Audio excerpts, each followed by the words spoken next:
আসসালামু আলাইকুম। আমি মন প্রবাসী আপনাদেরই ভাই বাইরে বিদেশ কষ্টটা তখনই আপনার লাগবো যদি আপনি একটা কোম্পানির মাঝে যদি ঢুকতে পারেন, তাইলে আপনি মনে করেন 2 টাকা কম হোক বেশি হোক কাজ করে গেলে শান্তি লাগবে, ঠিক আছে।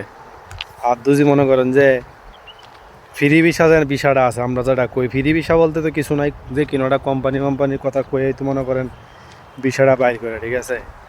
তো বাইর করার পরে যেটা হয় এইটার কিন্তু আপনার কামের কোনো নিশ্চয়তা নাই। এটা কিন্তু আপনার কাম কিন্তু নিজে খুঁজা কিন্তু নিতে হইব। তো নিতে গেলে কি হয়, এই যে ধরেন ওমানের মাঝে আপনার সবসময় কিন্তু কাম পাওয়া যায় না, কামের খুবই খুবই সংকট। তো যারা এই ওমানের মাঝে আছে, যারা ফ্রি ভিসায় কাম করে বাইরে, আমরা অনেক মানুষ আছে সাফা মারে মুখ দিয়া, কামের অভাব নাই, কামের লাগিয়া মানে কোনটা তুই কোনটা করবো দিশা বললে হয় না, এরকম বহুত মানুষ আছে সাফা মারার মতো।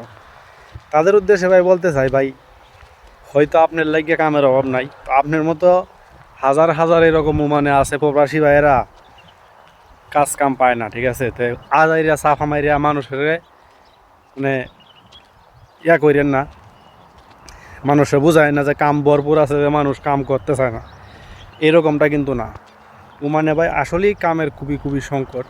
তো যারা ওমানে আসেন ভাই, কিংবা ভবিষ্যতে যারা আসবেন, ভালো মন্দ খোঁজ খবর নিয়ে যদি একটা কোম্পানির মধ্যে যদি ঢুকা যায়, 100 টাকা বেতন হোক, তারপরও আপনি খায়া দেয় কি শান্তি মতো থাকতে পারবেন। কারণ হইতেছে আপনি একটা জায়গার মধ্যে থাকিয়া কাজ করতে পারতেছেন, দৌড়াদৌড়ি করা লাগতেছে না, মানে নিশ্চয়তা থাকলে একটা কাজ করা যায় নিশ্চিতভাবে।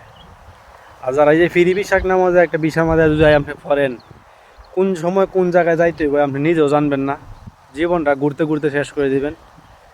মানে আমরা অনেকেই চিন্তা করি কি যে ফ্রি ভিসা হইলে ঘুরে ঘুরে কাম করবো, টিয়া পয়সা বেশি ইনকাম করতে পারবো। খুবই খুবই প্যারা ভাই, ঠিক আছে। যে একবার সেটেল হইতে পারছে সে তো সেটেল হয়ে গেছে গা। তবে সেটেল হইতে গেলে আপনার জীবনের 12টা বাজ্য যাওয়ার সম্ভাবনা থাকে বেশিরভাগ। তো এই জন্য ভাই বলি, মানুষ যে কিনো রাষ্ট্রে যান, আপনি বিদেশ যে জায়গায় যান, যাইতে হইলে ভালো একটা কোম্পানি দেখিয়া, ডাইরেক্ট কোম্পানি, ভালো একটা কোম্পানি দেখিয়া যান, বিশ্বস্ত মানুষ দেখিয়া, মানুষটা আসলে ভালো না মন্দ এটা যাচাই বাছাই করবেন, কইরা তারপরে তার সাথে লেনদেনটা করবেন ভাই, নাইলে আপনার জীবন বরবাদ হয়ে যাবে, ঠিক আছে। তখন আপনার মানসিক টেনশনে নিজে মনে করেন যে শেষ করে দেবার লাগে মন চাইব। কারণ আপনি যে লক্ষ লক্ষ টাকাটা ভাঙ্গে আইসেন এই জায়গায়, এই টাকার দায়ভারটা কিন্তু আপনি নিতে হইব, আপনার ফ্যামিলির কেউ নিত না।